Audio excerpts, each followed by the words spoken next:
always really like to do whenever I'm trying out something new, or I'm just like considering buying a new product or something, is that I love to look up other people's opinions and kind of hear like what they have to say about it. For instance, like if I'm wanting to try out a new restaurant, I'll always go on Yelp.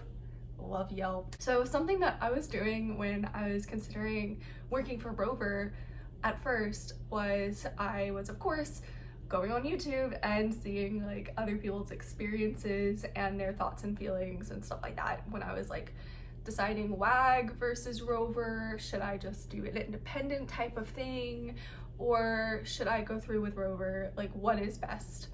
And you know, I saw the videos that were out there at the time. This was about a year ago, when I was considering it for the first time. But now that I've been doing Rover since May of 2019, I feel like I have a lot of new perspective to add to the YouTube conversation.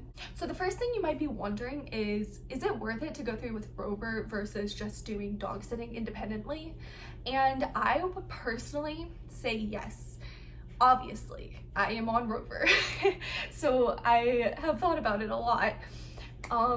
And let me just break it down and like give you my reasons why, because I feel like if these reasons are really important to you, then it's a good idea to go through with Rover. But if you feel like you can still make it work independently, then you have this informed decision. So first thing is that Rover introduces you to a clientele.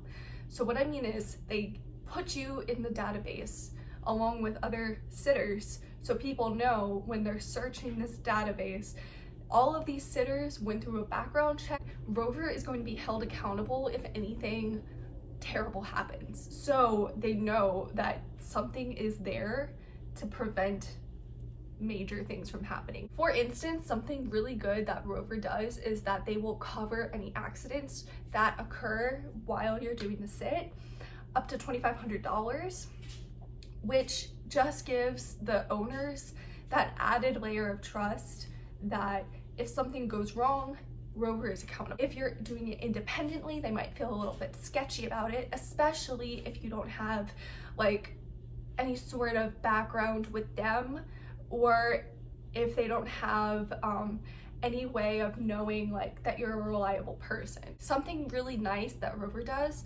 is, even if you've never dog sat before, you can get people who trust you and that you have a good relationship with to leave testimonials. These are people who they know that you're good with animals and they know that you're trustworthy. On your profile, they'll leave like a review about you. So people will see that and it'll count as a review. I just think that this is a great way to get access to clients when you're first starting out, because if you're in a place where you don't know anyone with pets, this directly sets you up with pet owners who need a sitter. So to me, that's like a major benefit versus doing it independently. Another thing that you might be kind of unsure about when you're considering like Rover versus independent sitting is the fact that Rover takes out a 20% amount from your earnings. So basically, let me lay it out for you, because I didn't know this when I was first starting, and I never heard of this until I was trying to book a Rover sitter myself because I needed someone to watch my cats while I was going out of town. And I was trying to book someone, and on top of the fee that the sitter charges, they charge an extra service fee. It's called a Rover service fee, is what the client booking sees it as. To me, if I didn't know that Rover also took out the 20% from the earnings that the sitter charges, I would have thought that the Rover service fee is the only thing that goes to Rover. However, because I'm a Rover sitter, I know that they take another 20% out of that fee. Now, to you listening to this right now, maybe that doesn't seem like a big deal. When a client is booking you, for instance, say you want to charge $15 for 30-minute sit. So you get $12. Now, If you think that the owner knows that you are only getting 80% of that, you might think that it's totally acceptable to deliver $12 quality sit because that's what you're getting. But the fact of the matter is they think you are getting $15 and that they're also paying that additional money towards Rover. I would be fine with it if the owners knew, but they don't always know that. So it's just something to be mindful of. I can't speak a whole lot personally about WAG versus Rover because I've never done WAG before, so I don't really know anything about that. But I have loved my experience on Rover. I've thought about going independent because I feel like at this point I have a decent amount of clientele, but I still get so many new clients that from Rover, it's still worth it to me. Something that I really like about Rover is that you have a calendar that the owners can see your availability, and at any point if your availability changes or anything, you can easily add or remove dates from that calendar for when you're available. So people can see when you recently updated your availability, and whenever you do that, you appear higher on the search bar. So people are more likely to book you then. But now I kind of want to talk a little bit more about how to know if pet sitting is even right for you at all. Because it really does take a specific type of person. Let me just say this though, pet sitting is so much better than any other job that I've had. I have worked various jobs in the customer service industry. I hate it. I cannot stand the idea of just working several hours on my feet, just $8 an hour or whatever. That is hell, and I could never go back. So pet sitting for me has been like amazing, a dream. Like, I love dogs so much, and that's the whole key, honestly. Like, if you are a person who loves animals and loves just making animals happy, making people happy, but most importantly, just making sure that they're like comfortable, safe, and they feel good around you, then you will do great. That is like the ideal person. So if that's you, this is the job for you, I promise. If you're interested, I could totally make like a whole other video about how to get started on Rover, because I feel like that's a whole other topic that I can just delve into more. So let me know if that's something that you would even want me to do.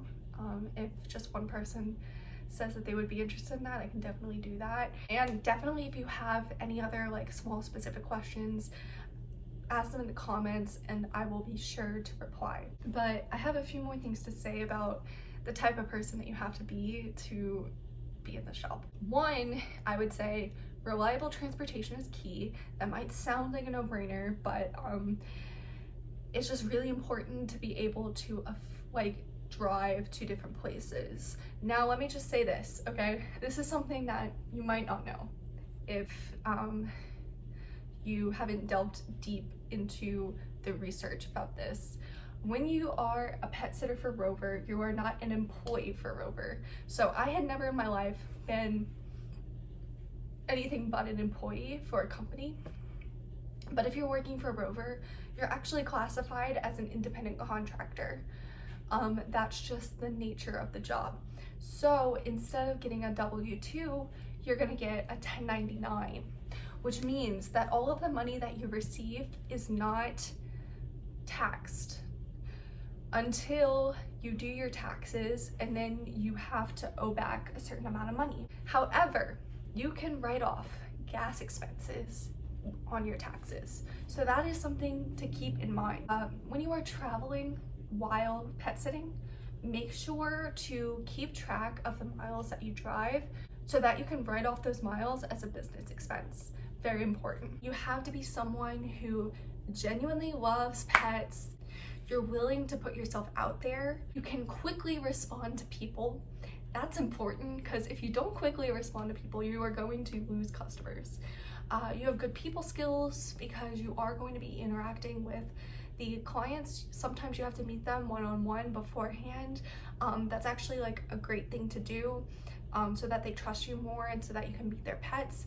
So you have to be really good at meeting with customers, and that could be a whole other video too. I can make a whole other video about how to do meet and greets, because that's something that you're probably going to do a lot of. If that's another thing that you want a whole other video on, I can do that too. You have to be able to handle different types of pets. If you only like one type of dog, you're probably not going to get many clients, and it's going to be really hard for you. So, I mean, you don't have to like every single type of pet. You can be selective, but it's going to be a little bit difficult.